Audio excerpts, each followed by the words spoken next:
천장에 등이 깜빡이는 작은 방에 앉아 나는 그가 점심 메뉴를 주문하듯 무심하게 말을 내뱉는 것을 지켜보았다.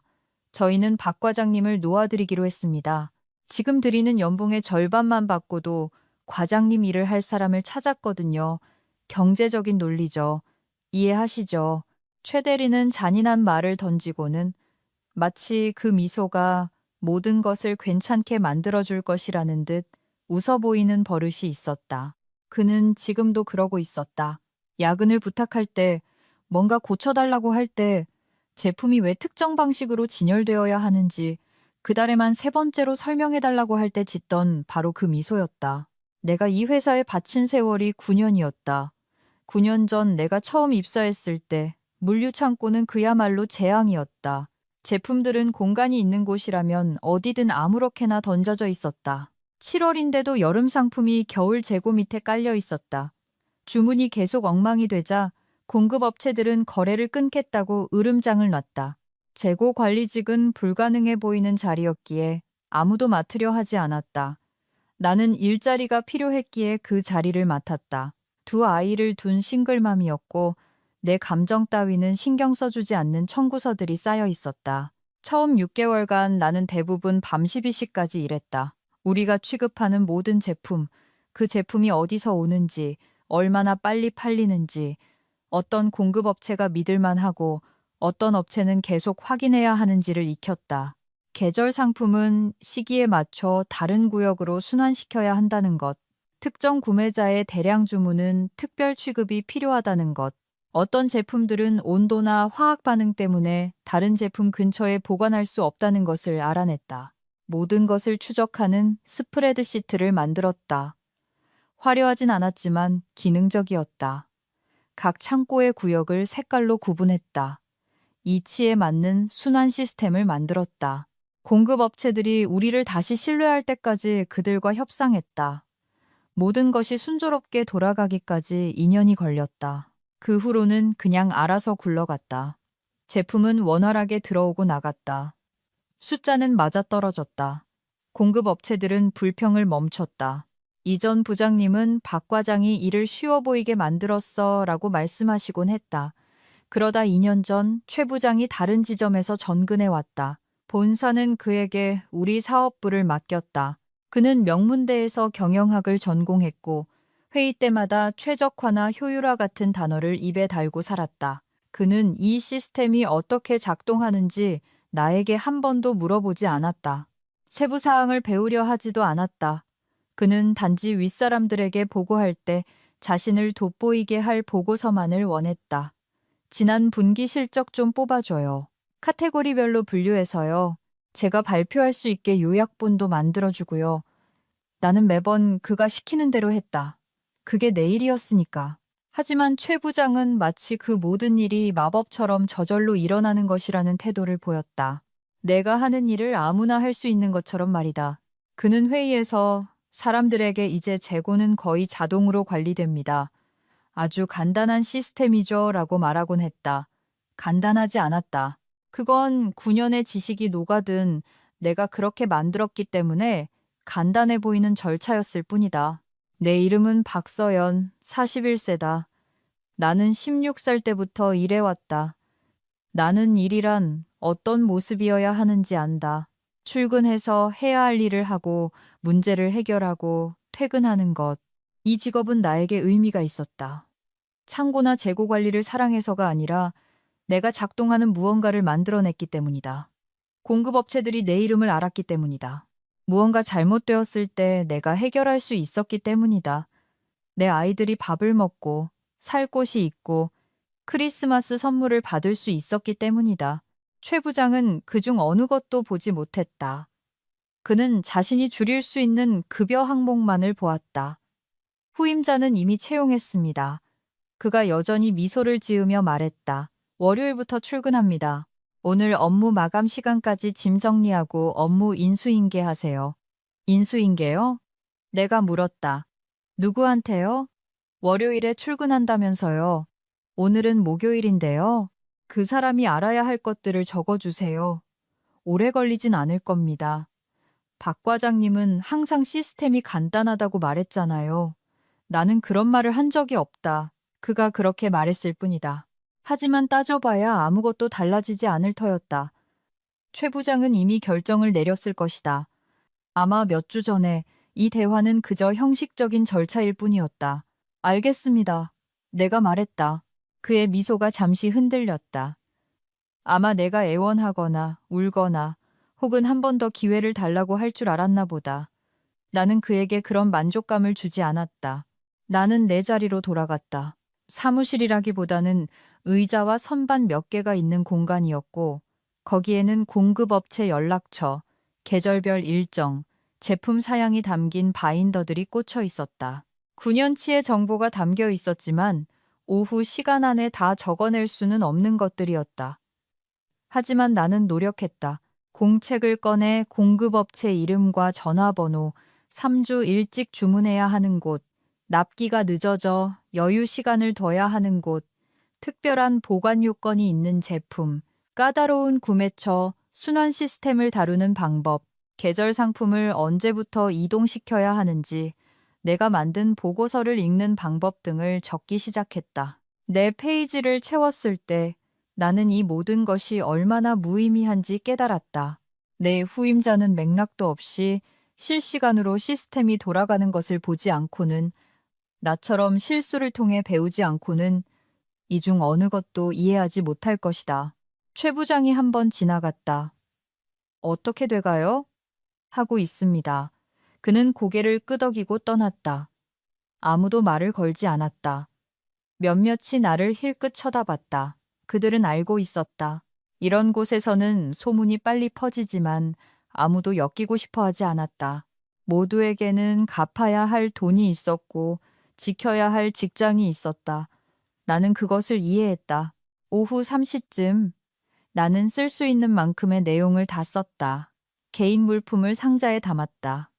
6년 전 딸아이가 미술 시간에 만들어준 머그컵, 창고가 추울 때 입으려고 뒀던 스웨터, 사진 몇 장, 최소한의 햇빛에도 용케 살아남은 화분. 9년의 세월을 보여주기엔 초라한 물건들이었다. 나는 김 이사님을 떠올렸다. 그는 회사에서 23년을 근무했다. 5개 지역을 총괄했고 약 200명의 직원을 관리했다.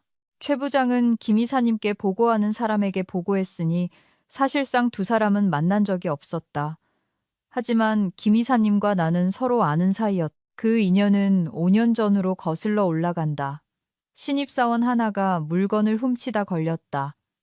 19살짜리 아이였고 한 임원의 조카였다. 여름 아르바이트가 필요했던 누군가의 아들이었고 아무도 모르게 상품 몇 개를 챙길 수 있을 거라 생각했던 것이다. 모두가 알게 되었다. 김 이사님도 알게 되었다. 회의가 열렸다. 손실 방지팀은 본보기를 보이기 위해 누구도 특별 대우를 받지 않는다는 것을 보여주기 위해 고소하기를 원했다. 그들은 내 의견을 물었다. 나는 그때 재고 관리로 완전히 옮기기 전 슈퍼바이저였다. 나는 두려움에 떨고 있는 어리석고 젊은 그 아이를 보았다. 19살입니다. 내가 말했다. 상담을 받게 하세요. 훔친 것은 갚게 하되 이 일로 아이의 인생을 망치지는 말아주세요. 회의실은 조용해졌다. 모두가 내가 고소에 찬성할 것이라고 예상했다. 김 이사님의 조카였으니까. 김 이사님은 한참 동안 나를 바라보다 고개를 끄덕였다. 그렇게 처리하세요. 그가 말했다. 그 아이는 훔친 것을 갚았고 상담을 받았으며 여름 동안 일을 마쳤고 다시는 훔치지 않았다. 마지막으로 들은 소식으로는 대학에 가서 잘 지내고 있다고 했다. 그 후로 김 이사님은 나에게 안부를 묻기 시작했다. 몇 달에 한 번씩. 우리는 본사 근처 식당에서 점심을 함께 했다. 대단한 것은 아니었고 그저 국밥에 커피 한 잔이었다. 그는 일이 어떻게 되어가는지 뿐만 아니라 내 삶, 내 아이들, 내가 겪고 있는 문제들에 대해서도 물었다. 다른 사람들은 이상하게 생각했다. 왜 지역 총괄 이사가 재고관리 과장과 점심을 먹는단 말인가? 하지만 김 이사님은 그런 사람이 아니었다. 그는 아무도 그러지 않았을 때 내가 그의 조카에게 자비를 베풀었다는 것을 기억했다. 그는 그것을 가치 있게 여겼다. 오늘 오후 4시에 점심 약속이 잡혀 있었다. 그의 오전은 회의로 꽉 차 있었기에 우리는 늘 늦은 오후에 만났다. 시계를 보니 3시 15분이었다. 해고당했다고 말해야 할까? 아니면 그냥 약속을 취소해야 할까? 나는 집으로 가기로 결정했다. 나중에 문자를 보내 무슨 일이 있었는지 설명하면 될 것이다. 그는 이해해 줄 것이다. 어쩌면 회사 내 다른 자리를 알아봐 줄지도 모른다. 나는 상자를 들고 건물을 가로질렀다. 일하는 사람들 옆을 9년 동안 점심을 먹었던 휴게실을 안전수칙과 생일 공지가 붙어 있는 게시판을 지나쳤다. 내가 떠날 때 최 부장은 보이지 않았다. 아마 비용 절감에 대한 공을 치아받으며 회의 중이겠지. 나는 상자를 차에 싣고 집으로 향했다. 교통체증을 뚫고 20분 거리. 수천 번도 더 다녔던 똑같은 길이었다. 울지 않았다. 화가 나는 것도 아니었다. 그저 무언가 도련해진 것처럼 텅 빈 느낌이었고 그럼에도 불구하고 나는 계속 나아가야만 했다. 집에 도착해 상자를 내려놓고 차를 끓여 소파에 앉았다. 휴대폰이 울리기 시작했다. 김 이사님. 나는 그저 바라보며 전화벨이 울리게 두었다. 메시지를 남기시겠지. 전화가 다시 울렸다. 또다시 4번째 벨이 울렸을 때 나는 전화를 받았다. 어디에 있습니까, 박 과장? 인사도 없었다. 그의 목소리에는 날이 서 있었다. 30분 뒤에 검토회의가 있는데 당신 부장은 당신이 그만뒀다고 계속 말하는군요. 무슨 일입니까? 저는 그만두지 않았습니다. 내가 말했다. 최 부장이 오늘 아침 저를 해고했습니다. 더 적은 돈으로 일할 사람을 구했다면서요. 침묵이 흘렀다. 김 이사님의 숨소리가 들렸다. 배경소음, 사람들의 목소리. 그가 뭐라고요? 저를 해고했습니다. 짐을 싸고 후임자를 위한 인수인계 노트를 작성하라고 하더군요. 지금 바로 스케줄을 보고 있습니다. 김 이사님이 말했다. 그의 목소리가 달라져 있었다. 더 차가워졌다. 여기 적혀 있잖소. 분기별 재고 검토 회의 오후 4시. 우리는 3개월마다 이걸 합니다. 박 과장, 당신은 한 번도 빠진 적이 없잖소. 알고 있습니다. 가려고 했습니다. 그런데 최 부장이 저를 사무실로 부르더니 끝이라고 하더군요. 또다시 침묵. 그러고는 전화기 근처에 계시오. 그가 전화를 끊었다. 나는 차를 든 채로 앉아 있었다. 차는 미지근하게 식어 있었다. 밖에서는 아이들이 노는 소리, 누군가 잔디를 깎는 소리가 들렸다. 평범한 소리들, 다른 모든 이들에게는 평범한 하루였다. 휴대폰이 울렸다. 김 이사님의 문자였다. 당신 부장 직통 번호가 뭐요? 나는 번호를 보냈다. 그리고 기다렸다. 20분이 지났다. 나는 무슨 일이 벌어지고 있을지 상상하지 않으려 애썼다. 김 이사님이 최 부장에게 전화하는 모습. 최 부장이 자신이 엄청난 실수를 저질렀다는 것을 깨닫는 모습. 하지만 김 이사님이 뭘 할 수 있을까? 최 부장은 관리자였다. 그는 자기 사업부 내에서 채용하고 해고할 권한이 있었다. 전화가 울렸다. 모르는 번호였다. 박서연 씨 안녕하세요. 인사팀의 한 팀장입니다. 오늘 박서연 씨 사원 번호로 처리된 해고건에 대해 전화드렸습니다. 오늘 아침 최민준 부장님과 면담하신 것이 맞는지 확인해 주시겠습니까? 네. 그리고 그가 해고를 통보했습니까? 네. 서류나 퇴직금 관련 정보를 제공했나요? 아니요. 그냥 짐을 싸라고만 했습니다. 타이핑 소리가 들렸다. 그렇군요. 혹시 업무 성과 문제나 징계 사유를 언급했나요? 더 싼 사람을 구했다고 했습니다. 이번에는 더 긴 타이핑 소리가 들렸다. 알겠습니다. 감사합니다. 곧 다른 분이 연락드릴 겁니다. 그녀는 전화를 끊었다. 나는 그때 무언가를 느꼈다.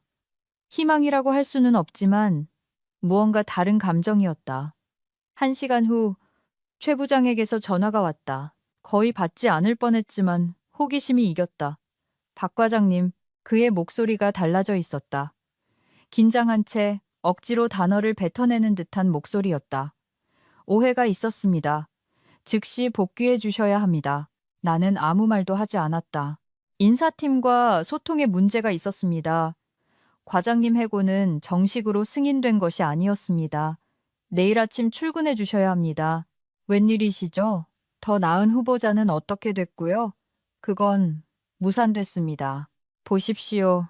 이건 실수였습니다. 우리는 과장님의 기여를 높이 평가합니다. 과장님은 우리 운영의 필수적인 분입니다. 필수적. 그는 전에는 단 한 번도 그런 단어를 쓴 적이 없었다.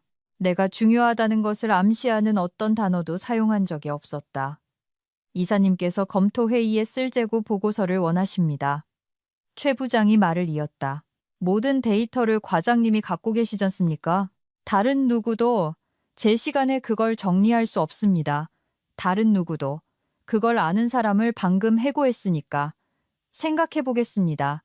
내가 말했다. 박 과장님, 제발요. 지금 대답이 필요합니다. 우리에겐 의무가 있고 계약이 있습니다. 분기별 검토는 지역 계획에 매우 중요합니다.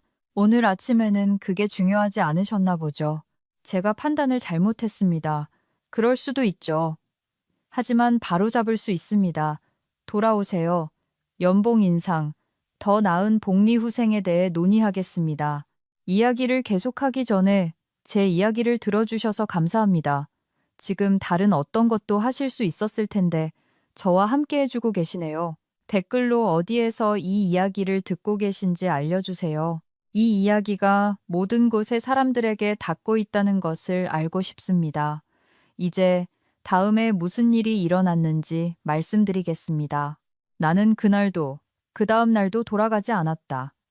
최 부장이 자신의 실수와 함께 시간을 보내도록 내버려 두었다. 그날 저녁 김 이사님이 내게 전화했다. 무슨 일이 벌어지고 있는지 이해했으면 합니다. 그가 말했다. 나는 최 부장을 해고하지 않았습니다. 전근시키는 것도 아니에요. 나는 다른 조치를 취할 겁니다. 어떤 조치요? 그를 승진시킬 겁니다. 즉시 효력이 발생하도록. 그는 이제 세계의 물류 창고 전체를 개인적으로 책임지게 될 겁니다. 지원 인력도 인수인계 기간도 없이 모든 결정은 그를 통해 이루어지고 모든 실수는 그의 책임이 될 겁니다. 그리고 당신이 보통 처리하던 분기별 보고서도 혼자서 만들어내야 할 거요. 나는 무슨 말을 해야 할지 몰랐다. 그는 본사에 당신의 일은 아무나 할 수 있다고 말했소. 김 이사님이 말을 이었다. 그러니 이제 그가 그걸 증명할 차례지. 그는 비용을 절감하고 싶어 했지. 줬소. 직접 시스템을 관리하고 당신 연봉만큼 절약하면 되겠지. 이사님, 그 시스템은 제가 9년을 들여 만든 겁니다. 그는 어떻게 작동하는지 몰라요. 알고 있소. 이제 곧 배우게 되겠지. 창고는요, 운영은요, 살아남을 거요. 한동안 엉망이 될 수는 있겠지. 하지만 최 부장은 내 지역에 영향을 미치는 결정을 내렸소. 나와 상의도 없이 자신이 무엇을 잃는지 이해도 하지 못한 채 핵심 인력을 제거했지. 그에겐 결과가 따르는 법이오. 김 이사님이 전화를 끊은 후 나는 기분이 이상했다. 행복한 것도 만족스러운 것도 아니었다. 그저 무언가 바뀌었다는 것을 인지했을 뿐이다. 최 부장은 그날 밤 내게 6번 더 전화했다. 나는 받지 않았다. 다음 날 본사 창고에서 일하는 이현우 씨에게서 전화가 왔다. 그는 배송팀에서 일했다. 저기 박 과장님 맞으시죠? 이제 여기 안 계신 건 알지만 문제가 생겨서요.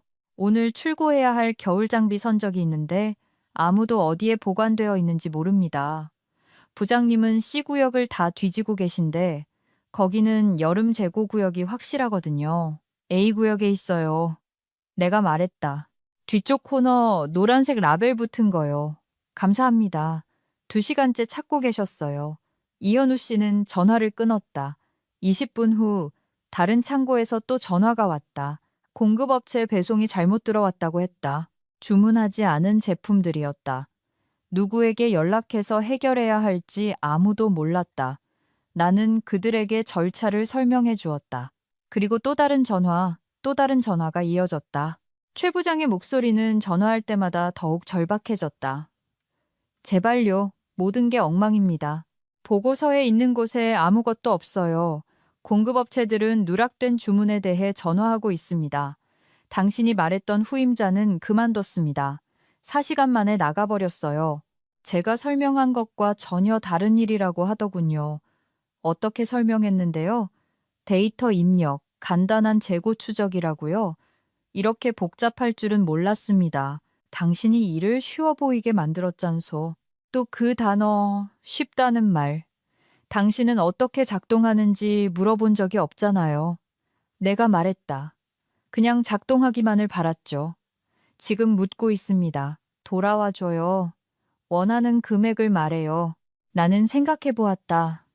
돌아가서 연봉 인상을 받고 익숙한 것으로 돌아가는 것. 하지만 나는 9년 동안 그 가치를 알아주지 않는 사람을 위해 시스템을 구축했고, 나를 대체 가능하다고 생각하는 나를 해고하면서 미소 짓는 사람 밑에서 일했다. 아니요, 내가 말했다. 박 과장님, 제발요. 지역 검토 회의가 이틀 남았습니다. 김 이사님은 전체 보고서, 공급업체 분석, 구역 효율성 분석, 제품 이동 추적 자료를 요구하고 있습니다. 저는 그중 절반이 무슨 뜻인지도 모르겠습니다. 기회가 있었을 때 배우셨어야죠.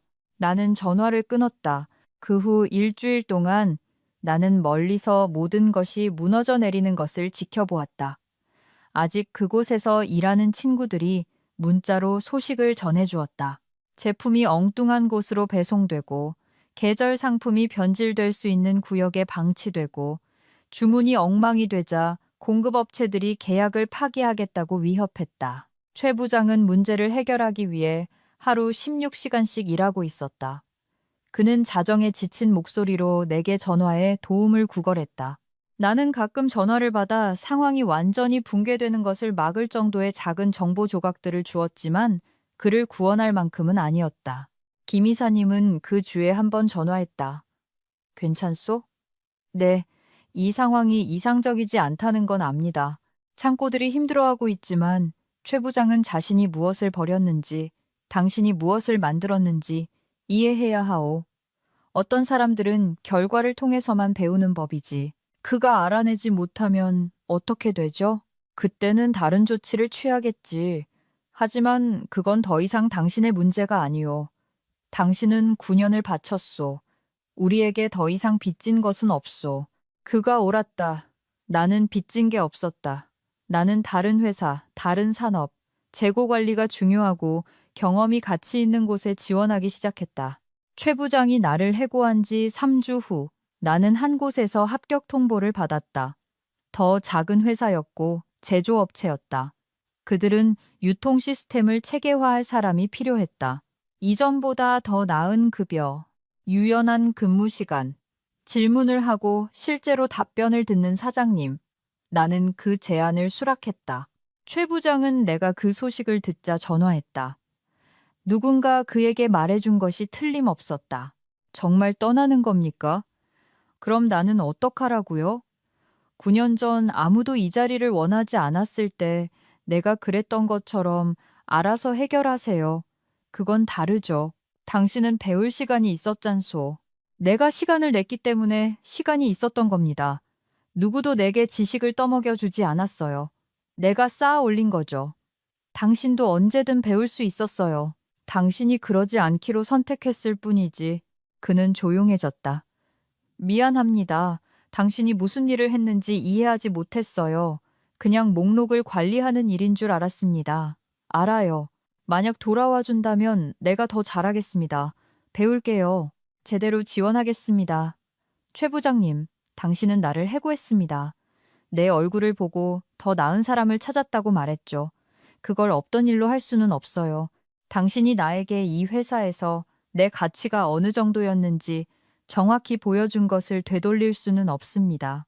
그건 경영상의 결정이었습니다. 모든 것이 개인에게 영향을 미치기 전까지는 경영상의 결정이죠. 이제 당신은 당신의 결정과 함께 살고 있는 겁니다. 나는 전화를 끊고 그의 번호를 차단했다. 다음 월요일에 새 직장에 출근했다. 나중에 듣기로 최 부장은 한 달을 더 버티다 결국 김 이사님에 의해 자리에서 물러났다고 한다. 해고는 아니고 더 작은 지점으로 전근. 창고 하나에 직속부하 직원도 없는 사실상 직함만 유지한 채 강등된 것이었다. 그들은 사업부를 운영할 새로운 사람을 데려왔다. 운영을 이해하는 사람. 첫 한 달을 내가 만든 시스템을 배우고 공급업체와 이야기하고 왜 물건들이 특정 방식으로 배열되어 있는지 이해하는 데 쓴 사람이었다. 그 사람이 내게 한 번 전화했다. 여기에 있는 것들을 정리하려고 노력 중입니다. 과장님 메모가 도움이 되지만 그냥 사라져버린 조직의 지식이 너무 많네요. 이 모든 것을 어떻게 머릿속에 담고 계셨나요? 9년 동안 출근했으니까요. 내가 말했다. 9년 동안 출근하고 아무도 손대고 싶어 하지 않는 문제들을 해결하고 무엇이 효과가 있고 없는지를 배웠죠. 그녀는 내게 고마워하며 만약 컨설팅을 할 의향이 있다면 후하게 지불하겠다고 말했다.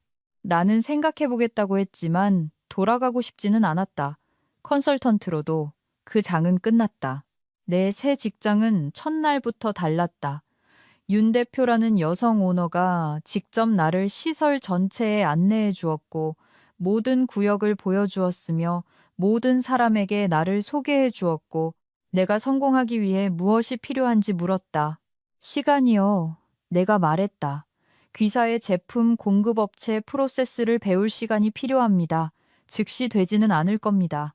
알아요. 윤 대표가 말했다. 그래서 당신을 고용한 겁니다. 우리는 이해하는 사람이 필요해요. 이건 노력이 필요한 일이죠. 상쾌했다. 내 지식이 중요한 것처럼 경험이 비싼 것이 아니라 가치 있는 것으로 대우받는 것이. 내가 처음 시작했을 때 그 시설은 혼돈 상태였다. 9년 전 내 옛 창고만큼은 아니었지만 비슷했다. 제품들은 흩어져 있었고 명확한 정리 시스템이 없었으며 공급업체들은 계속되는 주문 실수에 좌절하고 있었다. 나는 이런 상황을 전해본 적이 있었다. 어떻게 고쳐야 하는지 알고 있었다. 나는 몇 년 전과 똑같은 방식으로 시작했다. 모든 제품을 배우고 그곳에서 일하는 모든 사람과 이야기하고 흐름을 이해하고 물건이 어디서 와서 어디로 가야 하는지 무엇이 과정을 늦추는지 파악했다. 작동하는 시스템을 구축하는데 3개월이 걸렸다. 색깔로 구분된 구역, 순환 스케줄, 재구축된 공급업체 관계, 실제로 중요한 것을 추적하는 보고서. 윤 대표는 정기적으로 확인했지만 감시하는 것이 아니라 그저 존재감을 보여주었다. 어떻게 돼가요? 필요한 건 없어요? 제가 치워줄 장애물이라도 있나요? 그것이 좋은 경영의 모습이었다. 직원들이 성공하도록 돕는 것이 곧 자신이 성공하는 길임을 이해하는 사람. 한편 나는 옛 직장의 소식을 들었다. 아직 그곳에 있는 친구들을 통해 업계 연락처를 통해 가끔 내 번호를 아는 누군가로부터 오는 메시지를 통해 새로운 사업부장은 고군분투하고 있었다. 그가 무능해서가 아니라 내가 9년을 들여 만든 것을 재건하는 것이 거의 불가능했기 때문이다. 조직의 지식은 사라졌다. 최 부장의 혼란스러운 한 달 동안 공급업체와의 관계는 손상되었다. 신뢰는 쌓는데 수년이 걸리지만 무너지는 것은 순간이다. 제품은 다시 움직이고 있었고 주문은 처리도 되고 있었지만 원활하지 않았다. 효율적이지 않았다. 기껏해야 기능적인 수준이었다. 옛 공급업체 담당자 중 한 명인 강 사장에게서 전화가 왔다. 나는 그와 7년 동안 일했다. 그는 계절 상품, 야외 장비, 캠핑용품, 명절 장식품을 공급했다. 당신 옛날 회사가 계속 주문을 망쳐요. 그가 말했다. 수량도 틀리고 시기도 틀리고 새 담당자랑 일해보려고 했는데 예전 같지가 않아요. 혹시 돌아올 생각은 없나요? 거기로 돌아갈 생각은 없습니다, 사장님. 만약 제가 계약을 지금 계신 곳으로 옮기면요. 새 회사에서 계절 상품에 관심이 있을까요? 나는 생각해 보았고 윤 대표와 이야기했다. 그녀는 관심을 보였다. 우리는 합의점을 찾았다. 강 사장은 그의 사업 일부를 우리 쪽으로 옮겼다. 그러자 다른 공급업체도 또 다른 공급업체도 똑같이 했다. 6개월 만에 내 새 회사는 이전에 내 옛 직장과 거래하던 주요 공급업체 4곳을 확보했다. 내가 그들에게 옮겨달라고 부탁해서가 아니라 그들이 신뢰성을 중시했기 때문이다. 그들은 관계를 중시했다. 그리고 그 관계는 회사가 아니라 나와의 관계였다. 그 무렵 김 이사님이 내게 전화했다. 우리 공급업체들을 훔쳐가고 있구먼. 아무도 훔치지 않았습니다. 최 부장이 저를 해고했을 때처럼 그들도 경영상의 결정을 내리고 있는 것뿐입니다. 김 이사님이 웃었다. 정말로 웃었다. 일리 있는 말이군. 새 직장은 어떻소? 잘해주나? 더 좋습니다. 다행이군. 당신은 그런 대우를 받을 자격이 있었소. 최 부장의 어리석음 덕분에 당신이 그걸 찾게 되어 유감이지만 이사님께서 그를 막으실 수도 있었잖아요. 그럴 수도 있었지. 하지만 그랬다면 당신은 당신을 가치 있게 여기지 않는 곳에 계속 머물렀을 거요. 때로는 우리에게 일어나는 최악의 일이 우리를 더 나은 무언가로 밀어주는 힘이 되기도 하오. 그는 틀리지 않았다. 나는 옛 직장에서 편안했다. 행복하거나 성취감을 느끼지는 않았지만 그저 편안하고 익숙했다. 아마도 나는 그들을 인정해주지 않는 사람들을 위해 시스템을 구축하며 또 다른 9년을 보냈을 것이다. 해고는 아팠지만 나를 자유롭게 했다. 아이들이 그 차이를 알아차렸다. 더 나은 급여 때문만은 아니었다. 물론 그것도 도움이 되었지만 내 기분, 내 에너지에서 차이를 느꼈다. 어느 날 저녁 식사 때 딸 민지가 말했다. 엄마, 더 가벼워 보여요. 가벼워 보인다고. 마치 무거운 뭔가가 엄마를 누르고 있지 않은 것처럼요. 딸은 14살이었다. 자기 나이보다 너무 총명했다. 하지만 딸이 옳았다. 나는 수년간 무게를 짊어지고 있었다. 제대로 평가받지 못하는 무게, 머물 자격이 있음을 증명하기 위해 더 열심히 일해야 하는 무게, 나 자신은 보이지 않는 존재로 남으면서 다른 사람을 돋보이게 만들어야 하는 무게. 그 무게는 이제 사라졌다. 일은 나를 소진시키는 무언가가 아니라 내가 하는 무언가가 되었다. 나는 문제를 해결하고 시스템을 구축하고 신입사원들을 제대로 교육하고 내 의견이 중요한 경영진과 대화를 나눴다. 새 직장에서 일한 지 약 8개월 후 윤 대표가 나를 사무실로 불렀다. 우리는 확장할 겁니다. 시내 건너편에 두 번째 시설을 열 거예요. 두 곳의 재고를 모두 총괄해줬으면 해요. 새로운 시스템을 처음부터 구축하고 당신을 도와 관리할 사람을 훈련시켜요.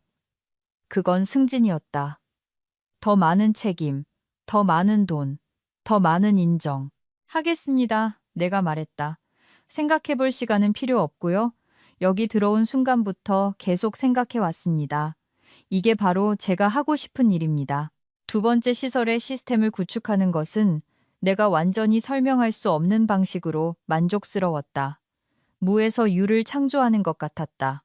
시스템을 작동시키는 요소를 이해하고 있었기에 그것이 작동할 것임을 알고 있었다. 나는 조수로 23살의 젊은 친구 김지훈 씨를 고용했다. 배우려는 열의가 넘쳤고 끊임없이 질문했으며 무엇을 해야 하는지 뿐만 아니라 왜 해야 하는지를 이해하고 싶어 했다. 그를 훈련시키는 것은 9년 전 나 자신을 훈련시키는 것을 떠올리게 했다. 제품이 어떻게 움직이는지, 특정 품목이 왜 특별한 보관이 필요한지, 공급업체의 패턴을 읽는 방법, 문제가 발생하기 전에 어떻게 예측하는지를 보여주었다. 그는 모든 것을 흡수했고 메모했으며 실수를 저질렀고 그로부터 배웠다.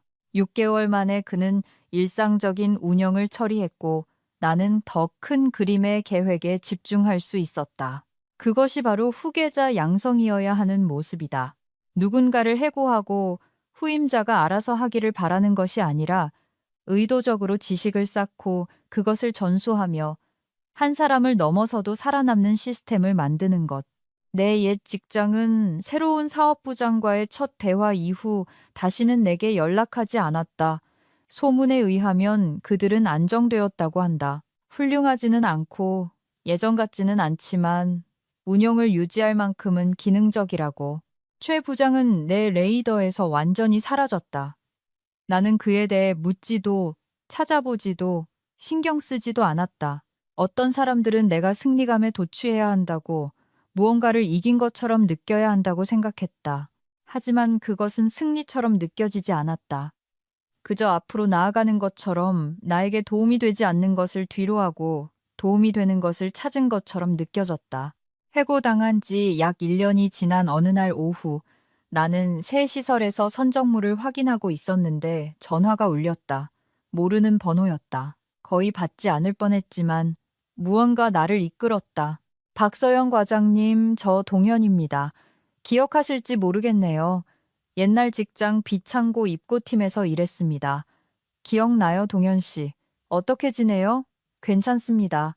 다름이 아니라 제가 회사를 그만두게 돼서요. 다른 일자리를 찾았습니다. 가기 전에 감사 인사를 드리고 싶어서요. 나한테 감사하다고요? 아마 기억 못 하시겠지만 3년 전에 제가 엄청난 실수를 저질렀습니다. 두 선적물을 뒤섞어서 회사에 수백만 원의 손실을 입혔죠.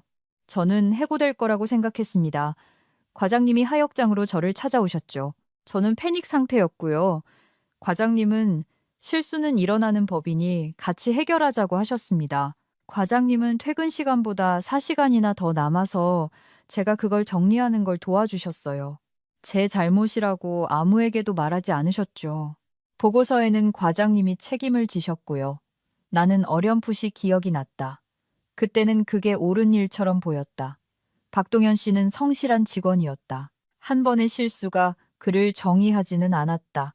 전화할 필요까지는 없었는데 고마워요. 내가 말했다. 아니요, 해야 했습니다.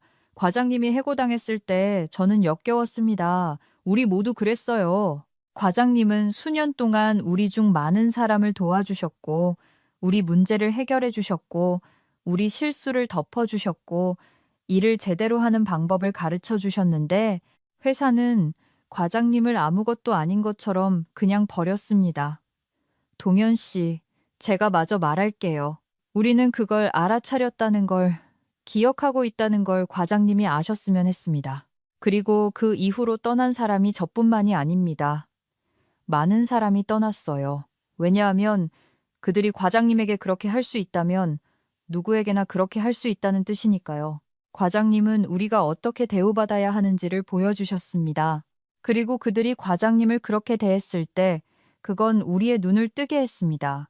박동현 씨가 전화를 끊은 후 나는 차에 잠시 앉아 그가 한 말에 대해 생각했다. 나는 내 해고가 다른 사람들에게 영향을 미쳤다고는 전혀 생각해보지 못했다.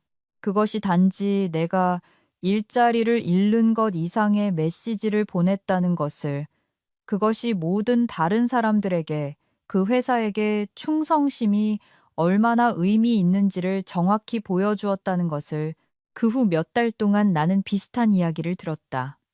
사람들이 연락해 와서 나에게 고마워하고 더 나은 상황으로 옮겼다고 말했다. 일부는 내 새 회사에 입사했다.